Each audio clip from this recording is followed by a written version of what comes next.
All right. Thank you all again for joining us for the Pennsylvania Boat Steward Training webinar. I'm going to go ahead and introduce our first speaker.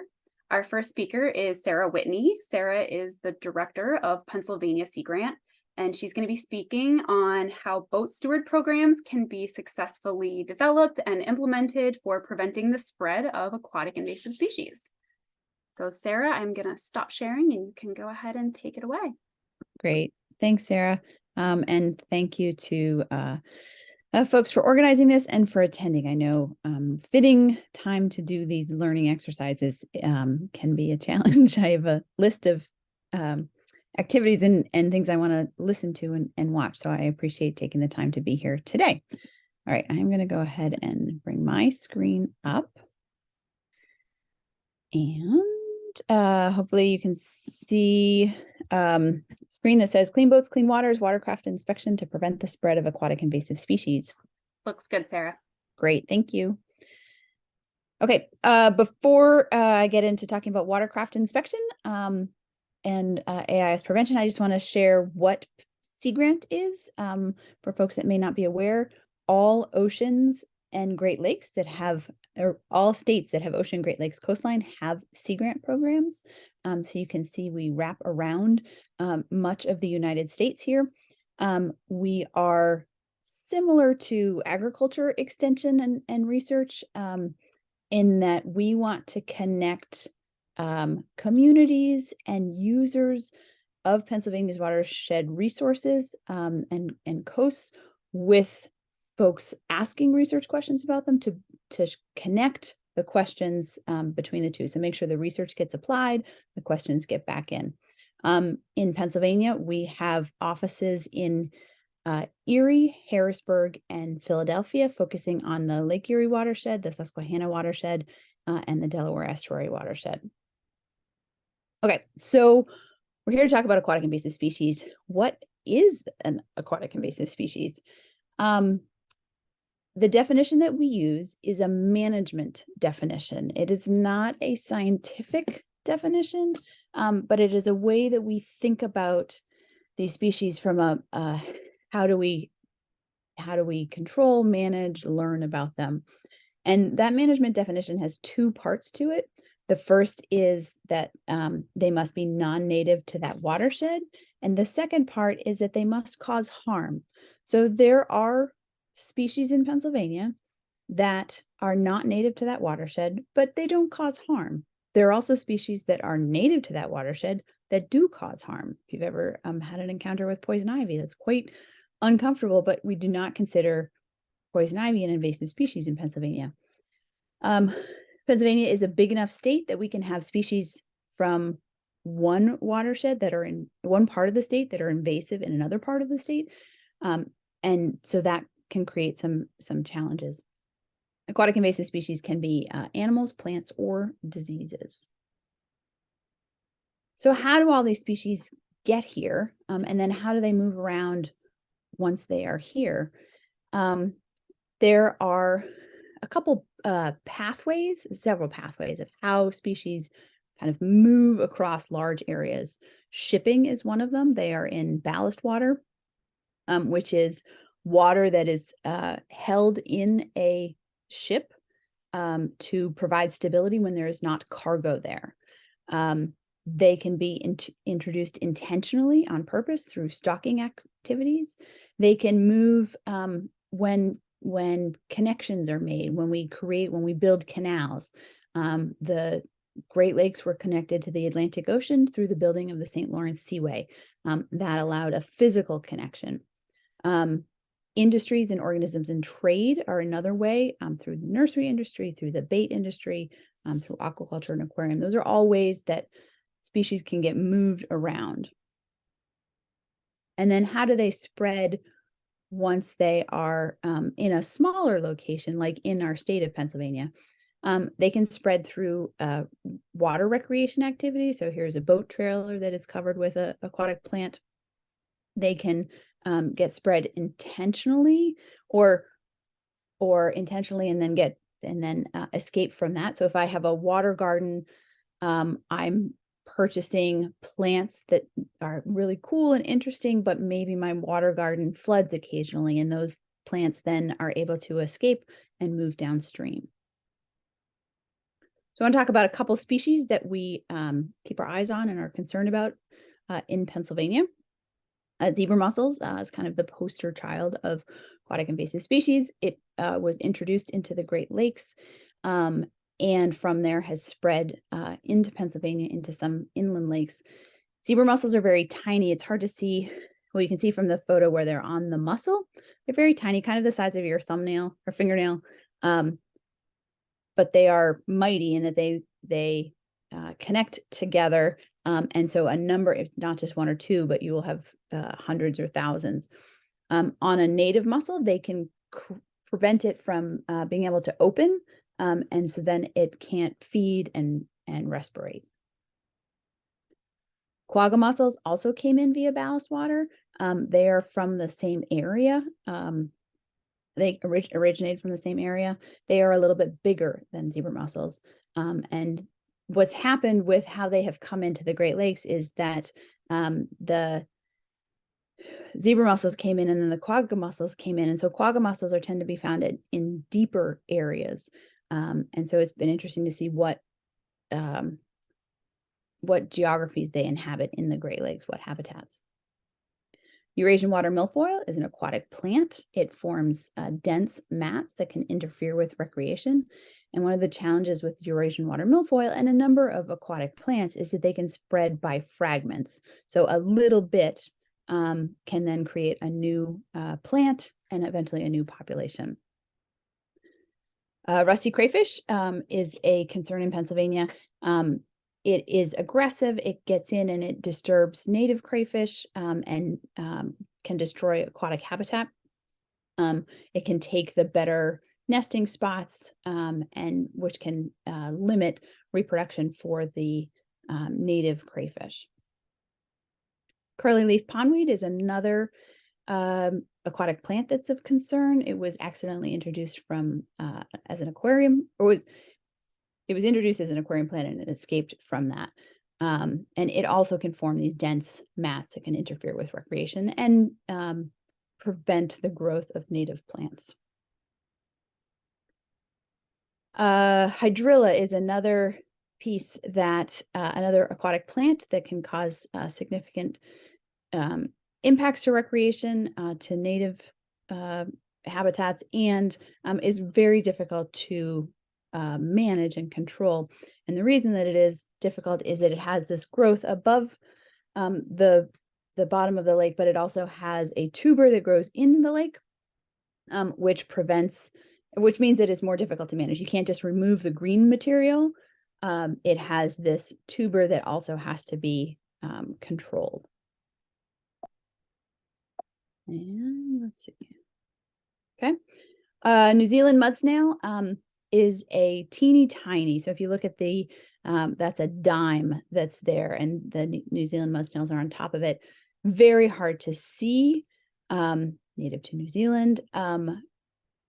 It likes really clean, clear, cold waters. And so it is often also can be spread and appreciates great trout habitat. And so angling activities needs to be aware so that they can make sure that they're not spreading New Zealand mud snail around. So the piece with all of these, we have plants, we have mussels, we have fish. They're all things, and we have diseases. They're all things that we're concerned about. However, we don't need to come up with a different strategy to prevent the spread of each of these. We can actually use the same prevention methods to prevent the spread of these from boating and water recreation activities. And so this is the way that we want to let people know is some common language and kind of mnemonics to remember. So we use clean, drain, dry. You may also see inspect, drain, dry, or check, drain, dry. Those are all mantras that we want folks to remember to look at their gear and to make sure that as they're, this is specifically for boating and fishing, but it can apply to any activity that's moving water and stuff that touches water to a new location. So what does that mean and what does that look like when you're boating? It means walking around your boat and your trailer, looking underneath, looking under the wheel wells, any place that may catch aquatic plants, and then removing that material and putting it in a disposal area at the boat launch. It can also mean disinfecting equipment. Sometimes it is difficult to, like in the case of a New Zealand mud snail, the pieces are so tiny that it is difficult to remove them. But that, let's see. But that disinfection is one way to do that. So this is somebody who's cleaning an anchor line. These are folks, the diver is in a bin there, is disinfecting gear that was in a area that was known to have zebra mussels. So they want to make sure they weren't moving them to a new location. Draining water to make sure you're not moving water to a new location is huge, whether it's from a bilge or a bait bucket or a live well. Making sure that that water stays where it came from and isn't moved to a new place can really help reduce the risk of spreading aquatic invasive species. And then drying gear. So this is diving equipment and fishing gear. It can also be the same concept applies to bigger equipment like boats and trailers or kayaks. Making sure that they're dry, that gives a chance to kill critters and plants before they move to a new location. We recommend 5 days. It's a guideline. 5 hot, sunny, dry days are better than 5 rainy days. But it's a way to help people remember and to think about, okay, I'm not going to go from water body to water body to water body. I'm going to go here this weekend, keep my gear outside in a place where it can dry before going to the next spot. Okay, so I want to talk about watercraft inspection and boat steward programs in general. And these are another tool that resource managers, whether it's a lake association or a park or different groups, can think about. It's another tool in the toolbox, I should say, for preventing the spread of aquatic invasive species. This is a handbook that Pennsylvania Sea Grant developed a couple of years ago. It's based on similar materials that New York Sea Grant developed, and Wisconsin has similar materials as well that were utilized for pulling this information together. So what is a watercraft inspection program? The short answer is that it's an education program. We're trying to change people's behavior. We also do want to make sure that we're catching plants and critters and that they're not being moved or going into a new water body. But what we really want to do is to help the boat owners and the anglers to clean their own gear so that the next time, if the boat steward program isn't there, they will still take those steps. So it's an education program to help change behavior so that water recreation folks will make sure that they're looking at their gear and that they're not moving critters and equipment, that they're not moving critters and plants on their equipment to a new location. How do we change behavior? A number of different ways. We do that through educational materials. We do that through prompts, either decals or stickers or signs to help people remember. We do it through personal context, through training one person and then they're out with a friend and they say, hey, you should think about this, and the same modeling behavior of if folks can see other people doing a boat inspection, that helps get the information out there. So we want to use all of these tools to help create inspection programs as these educational tools. A number of states around us have inspection programs more broadly, and I know you'll hear about an inspection program in Pennsylvania. But if you've gone up to New York, to the Adirondacks, or to Lake George, they have both inspection programs as well as decontamination. Decontamination is an additional step that often involves high pressure hot washing, pressure washing, or going through a car wash and then getting a sticker. So before you go into Lake George with recreational equipment, you need to prove that you have decontaminated your gear. We're not talking about that decontamination at this point. This is a voluntary piece. It's an education piece, but just that's the difference between them. Maryland has started a program, Wisconsin, Minnesota, Lake Champlain as well. So we learn from those programs to think about what opportunities there are in Pennsylvania. So I talked about kind of the messaging earlier. We're going to be thinking about the prevention steps: inspect, remove, drain, never move, clean, drain, dry, check, drain, dry. Those are all getting at the same thing. Take action, remove any materials from your boat, drain the water, and make sure you're not moving any stuff away from that water body to a new location.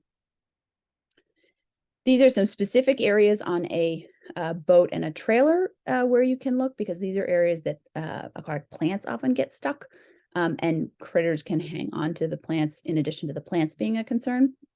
So things like where the hitch is, the trailer itself, dock lines, really anything that touches the water, the axle, the live well, the license registration and lights, all of that, all of those places, stuff can attach. And so that's what we want to look through and remove. If you're thinking about a watercraft inspection program, ahead of thinking about it, there are a number of things to consider. Who else will be involved in this? Is this something that just your organization is going to do, or are there other partners that you can bring into? What's the structure going to be? Is this going to be a volunteer program? Is this going to have staff? Is there going to be somebody to manage the staff or coordinate activities? There are models of all of these types out there. Do you have a budget? Do you have any funding for this? What do you think? What money could be put towards it? What materials are needed? Where, I have location here in the middle, and then it's at the end too, because do you have a safe spot to be able to inspect watercraft? Can boats and trailers be off to the side? Can, as folks are walking around the equipment, and are they safe? Are they off the road and able to do this? That's critical. How do you find the stewards? How do you train them? Data collection is extremely important, because that helps paint a picture of not just your location, but locations and how they're connected, how they form this spider web. Because we know that we're talking about this because folks are moving across the state and around the state to different water bodies. And so we want to know, like, hey, where did they come from? Are they planning to go someplace in the future? Where would they go next? And then that information can be helpful for management and for education. How are you going to collect, like, if you find stuff on the boat or the trailer and you don't know what it is, how are you going to collect that? What collection protocols are you going to do? In that guide that I described, there is information and model forms for all of these activities. So here we have a data collection form. We want to know kind of where this inspection is happening and when. It's also a great opportunity to find out how much the boater knows about aquatic invasive species, what actions they're already taking, what actions they're willing to take, and then also the specifics of what is found on that boat or trailer. More on the kind of logistics. These are things that are very helpful to have. A uniform, it makes it easier for folks to understand why somebody is talking to them. It helps provide yep, that's happening over there. I can see that visual piece.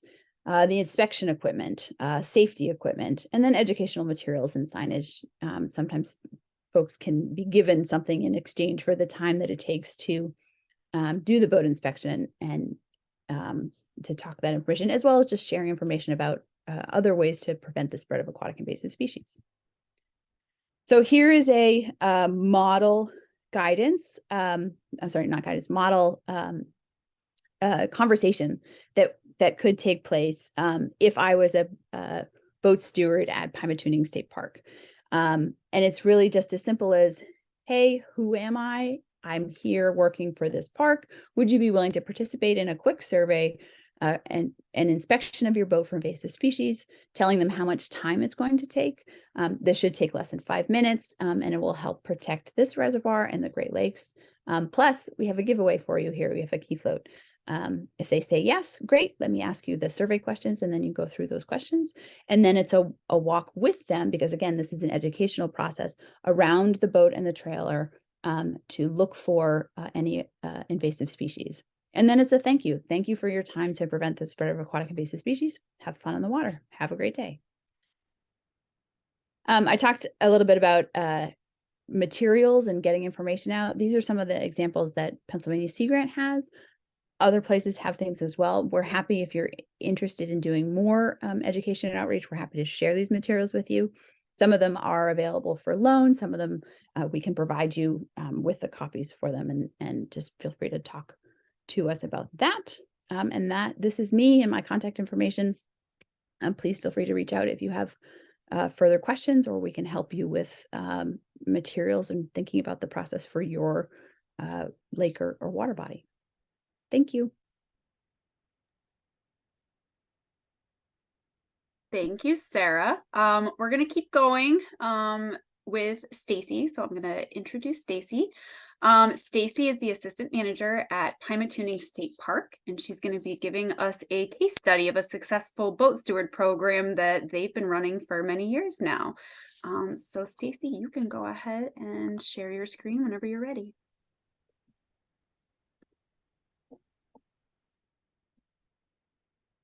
All right. Can you see my screen? Yes, looks good. Okay. Good morning, everyone. As Sarah said, my name is Stacy Hall. I am an assistant manager at Pymatuning State Park. And if you are not familiar with Pymatuning, we are located in northwestern Pennsylvania, right on the line of Ohio and Pennsylvania. There's actually an Ohio Pymatuning State Park, as well as a Pennsylvania Pymatuning State Park, about an hour south of Erie. We are the largest man-made lake in Pennsylvania at just over 17,000 acres. And the lake was built in 1934.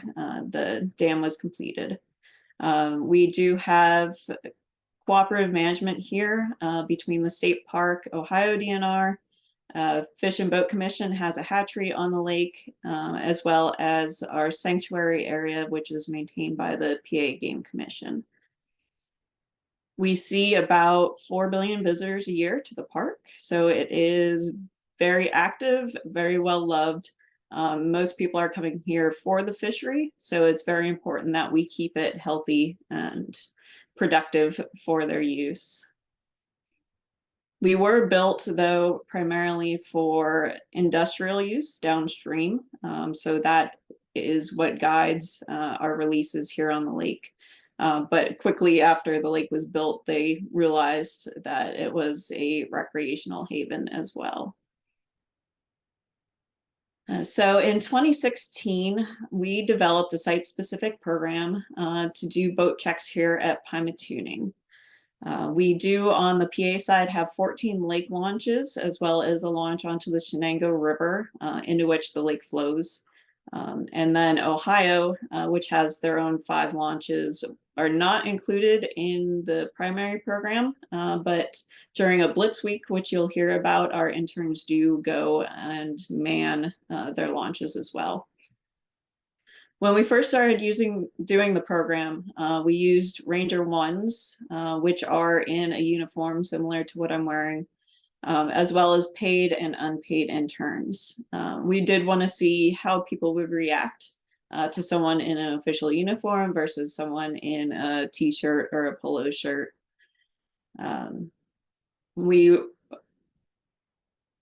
didn't really have a budget for when we started developing this program, so it was very low key. We thankfully were assisted by the Crawford County Conservation District in training, and Brian still does that for us today.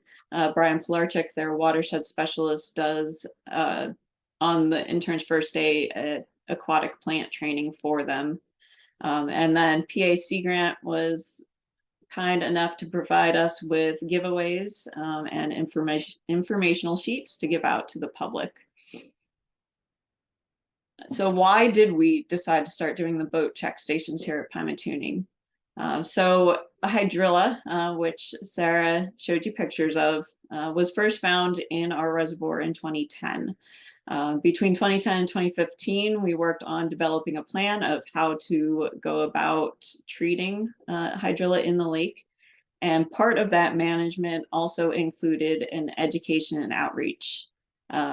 And we decided that the boat check stations were the best way to inform the public about what was going on and how they can be a part of the solution. We also wanted to attempt to stop other invasive species from getting into the lake, knowing that we would have a lot of time and money wrapped up in treating hydrilla in the lake. And nearby up at Presque Isle, they have starry stonewort. Over at Conneaut Lake, there's fanwort as well as zebra mussels. So we knew that there were other invasives nearby that we really want to keep out of our lake. We also, as we were starting up the treatments, we use airboats to do the treatments on the lake. It's amazing the stories that you hear about why the airboats were on the lake and what we were doing with them. So we wanted to put to rest some of those misconceptions and rumors that were going around. And also it's in DCNR's mission. One of our main missions is education. So why should you consider doing a boat check station? Obviously, prevention is key. If the ecological reasons aren't enough, consider the economics. So a cost of a volunteer and a clipboard and a t-shirt walking around your launches on weekends is a whole lot cheaper than paying a contractor to apply herbicide. Some years we do have contractors do the application, some years we do them in-house. But just to give you an idea, we have been averaging a cost of about $395,000 just in hydrilla treatment alone on the lake. That does not include the work that we've been doing with American lotus or frogbit on our lake. So that's pretty good incentive as to why to get a boat check station going. So when we were setting up our boat check station program, we set some goals. The main thing was to increase awareness in boaters on the harmful effects of non-native invasives on the lake, increase visitor behavior of removing aquatic hitchhikers, increase knowledge of species identification so they can assist in spotting new infestations. So visitors have been doing this for us. When we first started finding European frogbit on the lake, people were sending us emails, stopping, calling, and letting us know if they saw European frogbit in different locations. So as many eyes you can have on your lake with people who are knowledgeable, the better.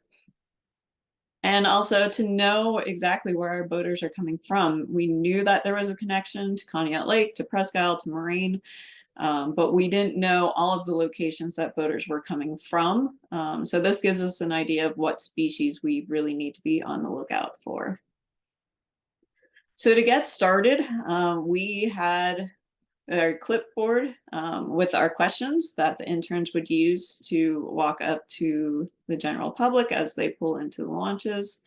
They had the fact sheets, and you can see some of the giveaways that we've gotten over the years to give out to the public from PA Sea Grant, as well as their guide, which is really helpful when you're talking to the public to be able to have those visuals to show, hey, this is what this species looks like when they ask about hydrilla versus milfoil. We did, as the program developed over the years, we were lucky enough to get iPads and use Survey 123. to do the actual data collection. It just saves some time of, having to take those spreadsheets and put the information in Excel to compile the data. And that was, again, thanks to grant funding and PAC grant. And then in 2017, we received a grant from the Mid-Atlantic Panel on Aquatic Invasive Species.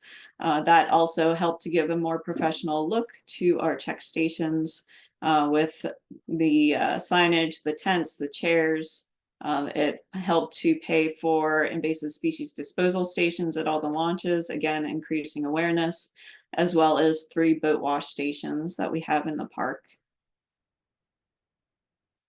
So this looks familiar to you. This is what Sarah just showed you. So that is actually our list of questions that we use when we do the boat checks. Again, speed is key when people are getting out on the lake, especially if they're taking part in a tournament. They don't want to be spending time being held up by an intern or a volunteer asking them questions. So this does not last longer than 5 minutes. A lot of them, the intern can answer without even asking the person, just by looking at the boat. They're able to pull the numbers, see what type of boat it is, and get all that information. Most of them, they're trying to catch when people are launching, because again, we want to protect climate tuning first and foremost.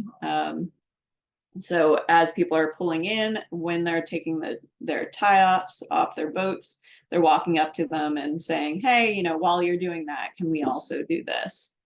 But our interns don't get to the launches until 7 a.m. They work a 7 to 3 shift. And even at that time, several boaters are already out on the lake. So those are the ones that they're catching when they're retrieving their boats from the lake. Since 2016 through last year, here at Pima Tuning alone, we've completed 8,431 surveys. You'll see the first few years, the survey numbers were higher, as well as the hydrilla detections. This was because we were testing out, again, the uniform staff versus the interns. And what we found, the difference was that uniform staff were getting more questions as far as regulations. So people thought that they were there to check to make sure that they had all their life jackets or that their boat was registered. The interns in the informal clothing weren't getting that question so much. So we've sort of eased into just using interns for the program.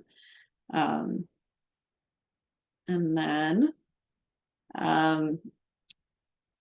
so if you can't, obviously we're lucky enough that the state pays for interns for our park.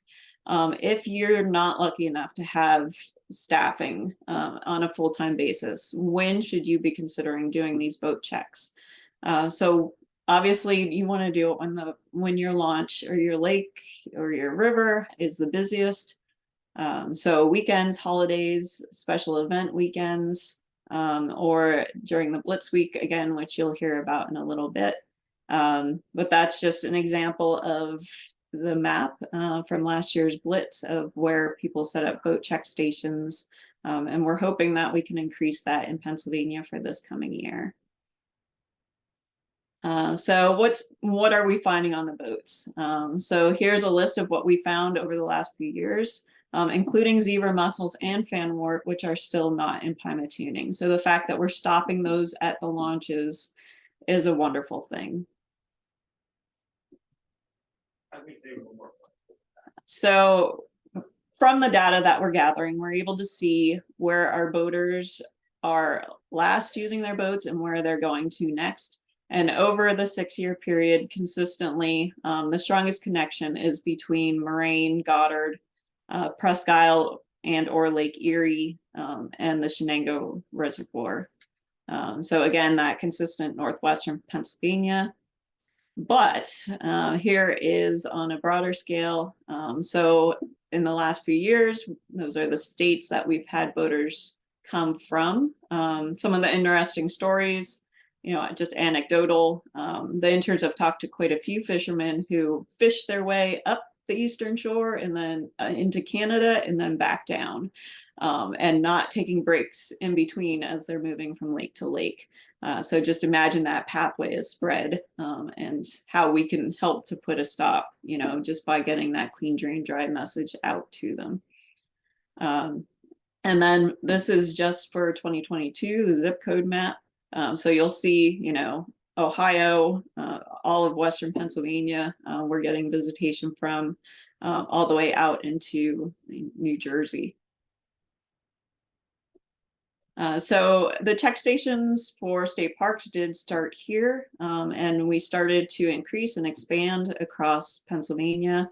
Unfortunately, COVID put a stop to the program in 2020, and parks are just slowly starting to pick them back up with the return of interns. So we're hoping to get back to this number and increase it, and hopefully with the help of everyone on this webinar, extend that to some of our private lakes and rivers across the state. Just some more data that we've collected. So be aware of how you word your questions and what kind of responses you get. So when we started the program here, when it was just at Pymatuning, we were asking the people's awareness level of aquatic invasive species. So were they aware, that there's species out there that are non-native that are causing harm? Are you familiar with zebra mussels or hydrilla? So you'll see, we're actually getting a pretty good increase in that knowledge level. And then when we took the program to other state parks, that question was changed slightly to include the word regulation. And you'll see that has dropped off. And then you'll also see, did you take preventative measures? We were starting to get a good increase, and then that started to drop off too. So what's going on with that? Our best guess is it was COVID. A lot of things we can blame on COVID. This is one that it's a reasonable answer in my mind. Boats just started selling like all recreational equipment off the shelves. Campers, bicycles, kayaks, people were buying them in droves, to the point where they couldn't keep them in stock. We saw that here locally, the local boat sale places, the wait was a year and a half out during that time period for people to get boats. And then there was a motor shortage, so that extended that time period as well. So there's all these new people out there that just bought new boats that aren't aware of the need to do clean, drain, dry when they're out and about. So it's more important now that we get people out doing this education work than ever because of the new user base. So if anyone has any questions, I'd be happy to answer them. I also can provide you with the handbook that we developed specific for Pymatuning that talks about the safety, things like we have our interns call in the morning and then call out in the evening so that we know that they're okay. Some of those safety measures that we take here. But again, I will pass it back to Sarah and I'll answer any questions for you later. Thanks, Stacy. There is one quick question from Amber wondering if you're willing to share copies of the questions that you use at your Yes, absolutely. Yeah, feel free to email me and I can send you whatever you're interested in. I can answer any other questions as well. Thank you, Stacy. That was awesome information. So you just need to stop sharing your screen, and Kate, I will introduce you next. So our next speaker is Kate Harms. Kate is the executive director with the Pennsylvania Lake Management Society, or PALMS. And Kate will be giving us an introduction to the CD3 unit and how they're used for AIS prevention at boat launches. Thank you, Sarah. So today's topic is going to be, for me, deploying a mobile CD3 unit to educate and empower boaters and at docks across Pennsylvania. Some of the stuff I'll go over is some of the stuff you've already heard, maybe a little bit different. I'm also going to try to represent some of the lake communities a little bit more than maybe the state parks or, federal lakes as well. So, moving forward into this, I'd like to just give you a brief overview of who I'm with. I'm with Pennsylvania Lake Management Society. We are a nonprofit. I have our mission there. The easiest way to sum us up is we are one of the only nonprofits in Pennsylvania, the only one, I should say, that solely focuses on lakes. So we do all kinds of programs, and I'll briefly go over them. We do an annual conference every year, usually in State College. We offer workshops, webinars like this. We offer technical assistance, which is free through a Seesaw program with other partners. When we have grant funding from the state, we do a Lake BMP mini grant program. We do Pennsylvania Lake Appreciation Month. I'm on the Governor's Invasive Species Council, which is how I work with Sarah with that as well. And we do general support and annual awards, and we have fact sheets and publications. One of our biggest publications is our Lake BMP manual, which is free online. So most of the services we do, we try to do for free. And we try to provide assistance for free. We try to do mini grants for free. So we really just try to get these tools and this funding out to lakes. The one last thing I'll say about the one program is the Seesaw program. Again, this provides free lake and reservoir technical assistance through state-funded Seesaw program. For an example, we can teach volunteers how to start their own water quality monitoring program. We could do general lake education, just teaching the public about, whether it's harmful algal blooms, aquatic invasives, lake ecology, whatnot, help groups develop their own programs to do volunteer work at their lake. And also we can do workshops. I just want to put that out there. You'll see the information there. If anybody's interested, I didn't know who our audience was, but I just want to put that out as a resource as well for our lakes. Okay, so this presentation, we're going to look at why Pennsylvania Lake Management Society decided to do this pilot program that uses this mobile CD3 unit at public docks throughout Pennsylvania. This unit, it provides education, instruction, and tools that we think empowers users to independently, so that's the key word, independently clean, drain, and dry their boat and gear at docks. So I'll get into some of the workings on it and explain a little bit more, but also using its data collection system, just like Stacy was saying with them collecting data, we will look at the reports on user data that can provide feedback to lake managers and educators on AIS prevention and user behavior. So let me move that around. All right. So I keep saying CD3, and this is what it stands for: clean, drain, dry, and dispose. This unit is self-reliant mobile boat cleaning unit. This company has ones that are permanent. They're smaller as well, but we chose to do the mobile one because we're trying to use this to get more education out there and give other lake managers a chance to use a boat cleaning station so they can see, hey, how does it work? Is it something we want to do or implement at our dock? So this is why we went with the mobile one, is just to be able to help educate and provide this resource to multiple places throughout PA. We were lucky enough to get this through a grant through the Fish and Boat Commission. And that grant opportunity is currently, it looks like it's opening yearly.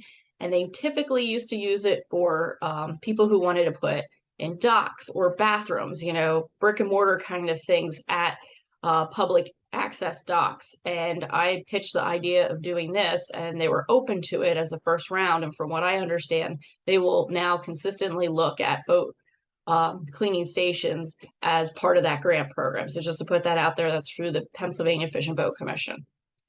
So reasons why we started using the CD3 unit, as you know, and Sarah kind of explained as well, AIS infestations are very costly and difficult to manage, let alone eradicate.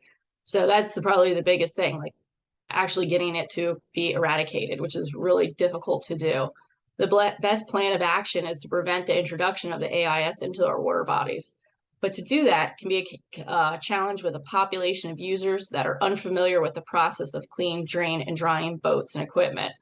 And like you've heard from everybody else, that's the main thing. How do we get this information out to this population, especially with more novices coming in, especially from COVID and whatnot? Lake managers and lake communities are always seeking ways to prevent the spread of AIS in their lakes. but they come across the challenges. Some of the challenges that we have heard from the lake communities that we are working with directly, they struggle to provide the education and tools to encourage this boater stewardship. They often lack the manpower to successfully run a volunteer manned boat steward station. Most high-powered equipment can be a liability to let users use it without training or supervision. And access to water and electric for high-powered equipment is also needed at docks. So I have an example here, and this is something that Beltsville just bought this past year. They actually used our CD3 unit the year before just to test it out, and they went and they got a grant for this. You can see that's a pretty high-powered piece of equipment that is going to do the hot water decontamination that Sarah was telling you about earlier. Some people, are unsure about having this available for public to use or having the people who are trained to use that kind of equipment. So that is a challenge. In addition to, do they even have water at their dock? Do they have electric at their dock? This one doesn't need that hookup for it, but it's also using, a higher power generator and stuff. Other lakes, the best they can do, and this is something we had done through a grant, they put up some educational signage. They have hydrilla there. So they're actually trying to tell people, hey, we have it at our lake. Stop before you leave this lake to keep it from going somewhere else. So they're trying to get people to not take what they have somewhere else. So these are things that the most passive way you can kind of do is just some education with signage. And a lot of lakes aren't doing anything yet for this. So this is where the challenge is. Which tool can they use? So the CD3, like I said, it does lack the ability to do the pressured or hot water decontamination. So it's best used in areas with day boater use. So stuff that somebody's just putting in for the day and bringing their boat back out. So it's kind of easier to remove. They don't need that hot water or super high pressure. So the unit instead uses a vacuum and an air hose to drain and dry. So that's what they're doing to eliminate that part. The unit is also solar powered, so it does not need electrical hookup. Being mobile, it can be stationed just about anywhere as long as it's in sun. So that's pretty easy to find out, where you can park it, especially in a parking lot. Usually have a lot of access to sunny location. So it's kind of saying, okay, here we've met some of these challenges with this equipment. So this is one of the reasons why we decided to go with this. I'll go over real quick the tools that you'll see on the unit. We have the air hose with the compressor inside. We have a scrub brush that's behind the kid. That's my kid, actually. So the plug wrench, here's this green item here. The grabber tool, so that's all the hard to reach places. And then the vacuum, which goes to a tank. And that's about, I think it's over 55 gallons, probably at least 70 or 100 gallon tank that's in there. So looking at it, all you do is you hit each button for the tool you want, and that's it. You turn it on, you turn it off, and it automatically turns off if you forget. So it's really simple. We have other features here. Solar panels, which is how it is self-reliant. So that is charging a battery, and it has a way that you can plug in the battery too if you ever let the solar panel die down because you accidentally parked it in shade or something, to get it going. And those solar panel batteries, they are at least 6 years, I think, is what the manufacturer is saying, before you may need another one. So they're good for a while to use it. Now we are going into, this is our third summer using it, and we haven't had issues with it yet. And it seems to be charging real nice. You have lights on top and bottom for night use. You have levers for cranking it down to park. That makes it very stable and difficult to move. We also have hitch locks and stuff like that to make it more theft proof. But all this stuff kind of can turn it almost into a permanent station. So it's not just wobbly and flimsing around on a trailer. So let's go to the next one. Here's just the back we did. There's nothing fancy on the back for people to use. It's where we would access the unit's internal parts and stuff like that in the tank. But we went ahead and put some educational decals on it as well, because when it's parked, you want to make sure people from any side can see it when it's driving down the road.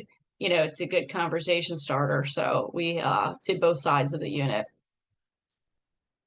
So treating existing infestations adds up, and you saw some of the numbers. It's close to 400,000 for Pine tuning. That's a large lake. Lake Alden, one of the lakes we've worked with, and through mini grant, that's how I know this number. They're spending about $25,000 a year to control their hydrilla infestation at several sites in their 81-acre lake. So it's a lot smaller of a lake, and they have just several sites. And this is years of trying to control it. So they haven't been able to eradicate it. They're just controlling it at this point. Lake Towee in Bucks County, in addition to yearly volunteer hand pulling, they spent about $21,000 just to help control it on a 50-acre lake. And then a 7-acre impoundment in Mercer County. So this was a much smaller section. And this is a rapid response. Like the water chestnut didn't even get a full hold on the lake yet. And they're still spending $3,000 to $5,000 a year towards the herbicide treatments for that. So it adds up. You know, you can look at our CD3 unit, everything that you saw there, including graphics, which you'll see in another picture, about $35,000. And then you can see Beltsville, their unit was less, but for $23,000. So again, these are some of the tools you can use in a boat cleaning station, whether you're using volunteers to talk to people, whether you're using the tools and whatnot. Things to know and consider: it is fully solar powered, so it must have a sunny location. As long as that's done, keep it on. The battery needs to stay charging to remain powered up. That's pretty simple. It has data, and the data plan constantly gives updates. So a neat feature about it is I'll be able to get alerts when the tank is getting full. So if people are doing a lot of vacuuming, I'll be able to see what level it's at. We haven't even gotten close to filling it up yet. So it does take a lot to get there, and I'll show you later, but it's basically just pumped out like a porta potty would be. So that's not a huge maintenance issue, and you don't even have to check on it because it's all through an online database that'll give you alerts on that. We also can see the battery, like I said, the tank storage, location and user tool data. We do suggest, though, having a trash can for bait disposal. Again, when you're considering doing this, you want to make sure it's empty regularly to not get too gross or attract wild animals to dig into the bait. So that's something that we also suggest doing with the unit. There's things you can do whether you want to do it manned or unmanned. This is Beltsville. When we loaned this unit to them, and you saw their newer unit is also on a trailer, they were nervous about vandalism there, so they did not feel comfortable leaving it out, even with all the locks and stuff on it. So instead, they wanted to bring it out just on Saturdays and Sundays. They would park it. They would have one of their rangers kind of work that station, get people involved to use it. And then, you know, the next person would come up and they would do it again at night. It would get taken away. So they went with manned or unmanned because of vandalism reasons. You know, it's also a great way just to make sure people are really stopping by it. I'll go over some of the data we have so far on its use. 2021, that was the first year, and we only have August and September so we got the grant for it and actually purchased it. We didn't get it out to a dock until August. And it was at Lake Wallenpaupack, which is a large lake in northeastern PA. They had it for August and September. It went to Beltsville in October, so you didn't see a ton of use there. When we put this unit out, it had no educational signage on it yet. We just parked it and left it. And you can see we still had, for sessions, if you're looking at the sessions part above it, 69 people on their own went up to use it. September 42, October was only 6. So we did not get many using October, but they were only taking it out on the weekends as well. Looking at the usage, you can see the air button and the hose get used a lot. The plug wrench is also another one that's very popular. So it's kind of even given us an idea of what tools, if you were to invest in, would be most beneficial. Looking at the 2022 sessions, we got this out to the docks more. In April and May, it was off site a bit, getting its graphics put on, and then it head back out for June. July, it was down in Lake Nockamixon for 4th of July weekend, which is a very popular lake. But they did not feel, and this was a choice of the state park there, they didn't want to put the unit anywhere near where people were pulling out of because they didn't want bottleneck to occur with people stopping to use the unit, not getting out. So it was actually really off-site, down a driveway a bit. and around some corners. So it was very difficult to get to. I think July's numbers would have looked completely different if that week they would have had it parked like right after you pull out of a dock. That's how Lake Wallenpaupack always had it. They always had it just parked as soon as you kind of are pulling out of the dock and you're going to start going around the bend to get out of there. They would have that parked there. So these are things to consider when you're working with that location. What's the best spot for it? What you do with heavy traffic weekends, but still allowing it to be functional without taking it totally out of the picture, worrying about traffic. You can notice the one thing, the plug wrench uses definitely go down on this one, and it's because it actually got stolen, I think, right before July. So till we could get that rehooked up again towards the end of the year, we did not have a plug wrench. So that was not available because it got stolen. And we usually have extra tools we can put on again. But when this person did it, they snapped the retractable line. So it actually sucked in on itself. And we had to buy a whole new reel and get the whole reel in there and redo it. So that was unfortunate, but it did see some vandalism somewhere. We weren't sure where, but you can kind of see where the sessions were the highest is in July. And then I have the PIMA tuning April and May uses because that's all we have so far. May is still in progress. We still have some of end of May, but you have 26 people using it there and 27 in May. So numbers aren't huge, but again, it's just passively sitting there. You also can see the air hose and the vacuum are still the higher use items. Plug wrench too, you can see people like that as well. So you might be wondering how we collect this data. Are we overestimating, underestimating? If anything, it would be underestimating. So this is from the manufacturer. They count some of those smaller hand tools if they have to be out for 5 seconds and in for 5 seconds to count as one use. Okay, so that's not a session, that's a use. And the same with the vacuum and the blower, but they have it for 30 seconds on and then off for 30 seconds as a use. Overall, when we're looking at the actual session time, they're looking at having a 3-minute break in between usage till the next boat would come in. And that's what their survey has shown, that takes about how much time for somebody to leave it and another one to pull in. So they're very conservative on their data. So it gives you kind of an idea to estimate like what we're actually looking at. And those are all through sensors because each tool is on a retractable thing, or you have to hit a button to turn it on. So that all goes into the database to say how the tools are being used. Okay, again, the main thing maintenance-wise would be pumping it out. We've only have to get it pumped usually once a year, just at the end of the season. We have not had it see that kind of heavy use that it had filled up the whole tank. And again, that's just with the, if you're at like Stacy has a state park, if they're having the people come to do the porta potties, you just kind of put the CD3 unit on that schedule as well and have them pump it out through their back tank. So again, other things to consider when you're using this is where to park it so it receives sun and boats can easily pull up alongside of it after leaving the water. Will it be manned, left trailer to a vehicle, or passively parked? Some people thought if it's trailer to a vehicle too, that also makes it less likely to get vandalized. Will you move it around or have it at events? It's scheduled to be at some paddling events. So these are things that I think Sarah had talked about, having it at bigger events to be able to get more promotion out of the clean, drain, dry. So they'll be at some paddling events this summer, and we set up other signage or bait disposal to kind of get people's attention in there and have another area for people to, be more mindful about dumping their bait specifically. How to engage people to use it?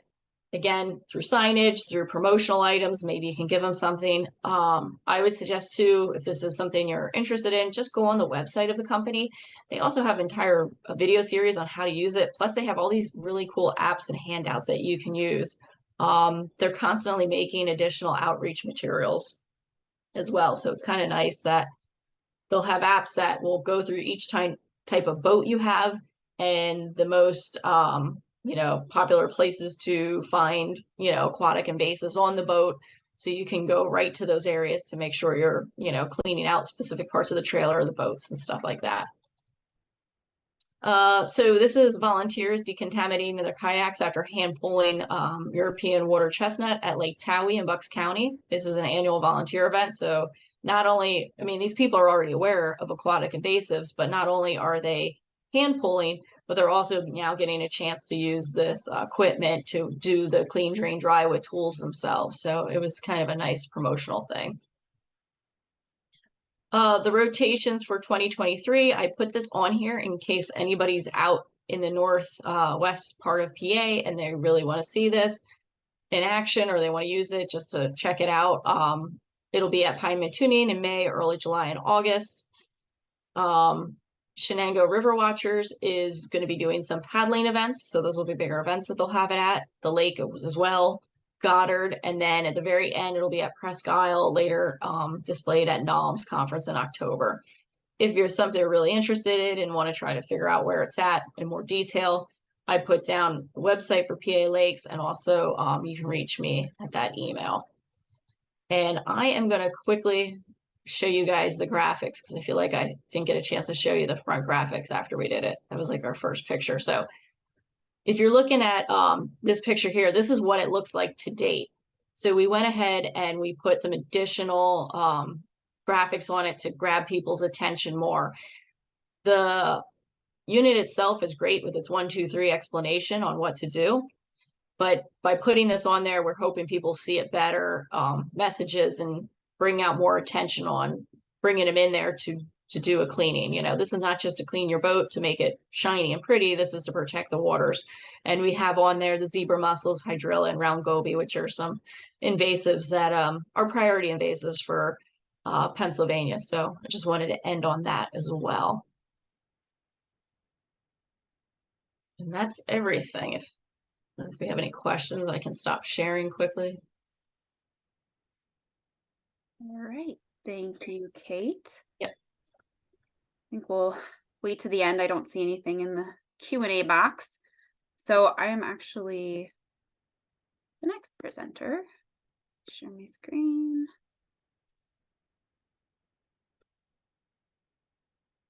All right, so I'll introduce myself. My name is Sarah Stallman. I am the extension leader for Pennsylvania Sea Grant. And I'm going to be following up on these great presentations with some information about potential opportunities where you could utilize a boat steward program, and also some resources that Pennsylvania Sea Grant and others could supply to help support your efforts. So I'm going to start out by introducing you to a program called the Great Lakes Aquatic Invasive Species Landing Blitz. Stacy did mention this in her presentation. Pima Tuning's also always been a participant in this program, a great participant. I have the web address there. This is a program that's hosted by the Great Lakes Commission. It is a binational program, so all of the Great Lakes states participate, as well as Canadian provinces. But I will say Pennsylvania is considered a Great Lakes state. But the program, the boat steward programs do not have to take place in the Great Lakes watershed. So the Lake Erie watershed, they can happen all throughout the state, and we're really hoping to expand our reach to other parts of the state with this program. So this is an annual program. It's something that takes place every year. Again, I mentioned it's binational in the Great Lakes.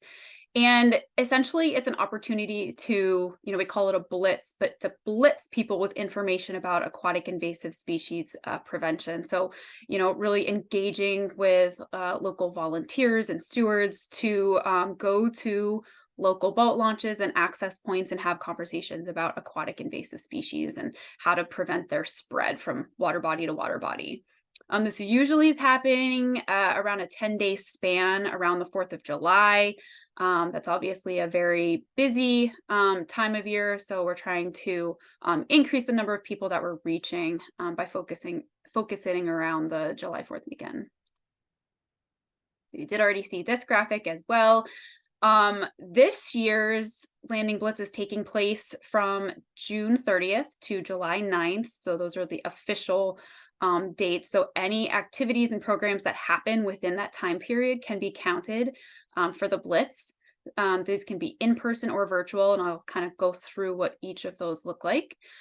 So the map in the background, this is from the website, the Great Lakes AIS Landing Blitz official website, and we keep track of where people are doing boat steward programs throughout the Great Lakes. So you can see that there's a lot of participation throughout the basin, and I would love to see more of those little red boat icons throughout Pennsylvania. So what's an in-person launch event? You heard a lot about what a boat steward program can look like. But as far as the Blitz is concerned, these in-person launch events can be any time frame and anywhere in Pennsylvania. So if you wanted to go out for 2 or 3 hours and talk to people, that can count. If you wanted to go out for 8 hours, that can count. So really any time frame that you want to set up a program, depending on the capacity that you have, is acceptable for counting within the Blitz period. You could work with volunteer groups. Some people work with Girl and Boy Scout troops, lake associations, state agencies, really anyone that's interested in sharing information about aquatic invasive species.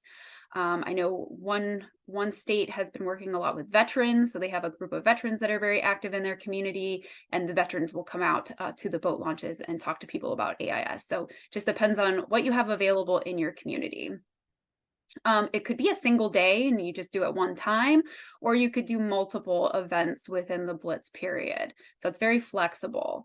And when you sign up to be a part of this effort, I would supply you with a form so that we can collect data on things like the number of people that are reached. So how many people are you talking to when you go up to the boats? How many boats were checked? And, did you intercept anything? Were there any, invasive species that were able to be pulled off of that boat? This kind of started during COVID when we had to put a hold on in-person events, but we started doing virtual events. So this is something that if you are, really interested in participating in the Blitz, but you don't necessarily have the resources or feel comfortable yet pulling together a whole in-person event, if your organization or group or agency has social media capacity, this is another way that you can participate, is posting about the Blitz during the period on social media. So whether it's Facebook or Instagram or Twitter. And we do have resources like social media guides that we can provide. So these are documents that contain already developed post templates that you can kind of just pilfer from and post on your social media during that time frame. We just ask that you use a hashtag that's associated with the Blitz. So Great Lakes AIS Blitz is the main hashtag. And then there's other hashtags that can be used as well, such as like clean, drain, dry. You would also get a data form for doing a virtual event so that we can track things like, how many likes does the post get? How many shares does the post get? Is anyone commenting or interacting with the post?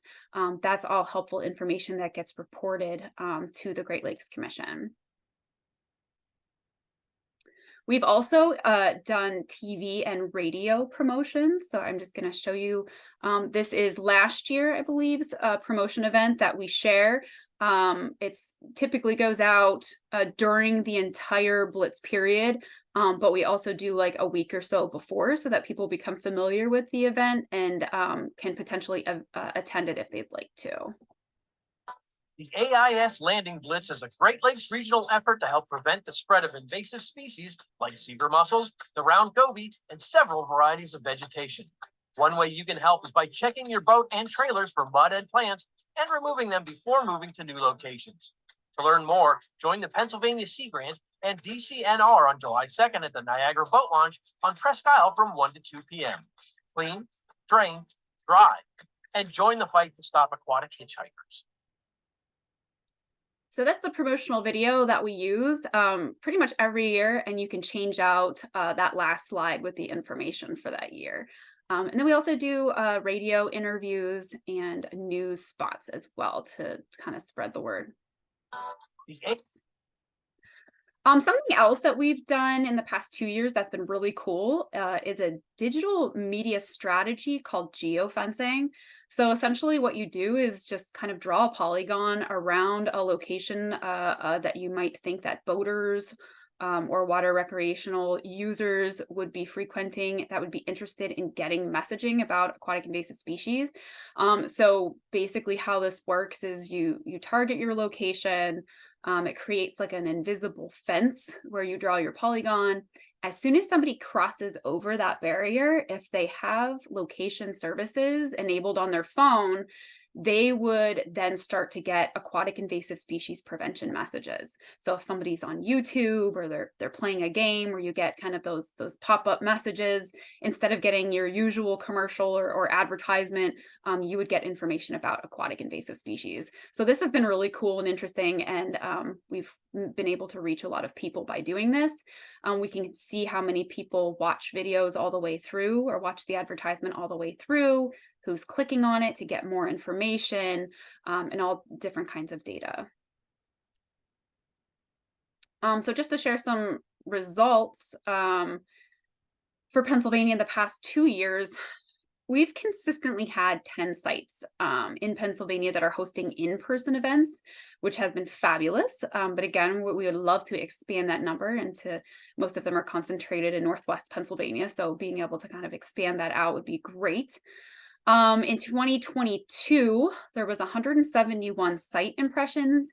So meaning 171 people were talked to at boat launches. Our TV promotion was aired 125 times with viewership over 450,000. That's for 2022 as well. And then social media impressions were over 11,000 in 2022. So we're reaching a lot of people with the messages. This is a very successful event, and this is just Pennsylvania. So if you remember that map, we're getting and compiling results from all over the place in the Great Lakes. Another kind of key piece here is in 2021, it was reported that aquatic invasive species were removed from 15 of the boats that were checked during the Blitz period, finding species like Eurasian water milfoil, curly leaf pondweed, and fanwort. And I think this is kind of the last thing I want to say about the Blitz itself. If this is something you're interested in, but could use some additional financial support, resources, things like that. This has happened for the past 2 years, in which the Great Lakes Commission has issued a request for proposals, typically comes out in early March, to support the in-person outreach and boat steward activities. They're also looking to expand event coverage, so they want to fund people who haven't participated in the past in the Blitz. And the grants are typically ranging from anywhere as low as $4,000 up to about $10,000. So if you have interest, but you're a little unsure due to financial restrictions or resource capacity, keep this in mind. There's no guarantee it will come out again. This is funded through the Great Lakes Restoration Initiative and the Fish and Wildlife Service. So if that funding continues to roll through, this could be an opportunity for next year. And if you have questions or are interested in that, just let me know. So this was mentioned in some of the other presentations, so I will just quickly reiterate that Pennsylvania Sea Grant also has the ability to help support boat steward programs, whether they're during the Blitz period or not. We have materials that we can loan. We have outreach materials like fact sheets and watch cards and stickers and postcards and things that we can hand out for you to have. We also have giveaway items like key floats. Stacy had a nice image. We had water bottles at one point. We typically have a healthy supply of towels and chamois that boaters really appreciate. So if you're looking for resources that can help you kind of get going with a boat steward program or a specific event that you're doing, please feel free to reach out and we can provide those materials to you. I also wanted to mention our Aquatic Invasive Species Field Guide as a resource that you could use to help with identification of aquatic invasive species. So we actually just redid this resource in 2022, so that's the latest version. It's waterproof, easy to carry. It has more than 65 different species available, and we do have free copies available. So if it's something you're interested in having, just let us know. This is kind of a sneak peek of what it looks like on the inside. So a lot of identification information, some line art and some color images to help you identify. Talks about similar species you might encounter, where in Pennsylvania you might encounter the species, distribution maps, impacts, all the good stuff is in there. And if you're not the type that wants to carry a book around with you, we do have smartphone applications that are essentially the exact same thing as the field guide, just in digital format. So there are QR codes on the screen for the Apple and the Android version of the field guide app. It has all of the species in there. You can click on that and you're able to access all of that information. But along with that, you're able to actually report things, which is pretty cool. You can take pictures right from the app. And if you look at the top here, top right, there is a report it button. If you click that, you will be able to submit your observations, pictures, and your report in, and it will go to myself, and it will also go to the Aquatic Invasive Species Coordinator from the Pennsylvania Fish and Boat Commission. So if you're out there doing one of your events, or you're just out there doing field work and you see something, definitely utilize this resource to submit any reports you might have. So that is all I have. Again, the Great Lakes Commission website for the Blitz is shown on the screen. Please consider participating or sharing the word that we are looking for people to participate in this program. If you're interested in participating or you have any other questions after this webinar, my email and my phone number is listed here. So please do not hesitate to reach out and contact me. And with that, I am going to stop sharing. And I'm going to check to see if we have any questions. I'm not seeing any. Sarah did mention she has to leave for another meeting, but if you did have any questions for Sarah, feel free to reach out. Otherwise, thank you for participating. I hope you were able to get some useful information. And if you think of questions down the line, feel free to reach out to any one of our presenters and speakers. And we appreciate your time. Thank you. Oh, wait, I do see a question. Oh, it's a comment. Such awesome info. Thanks. Thanks, Amber.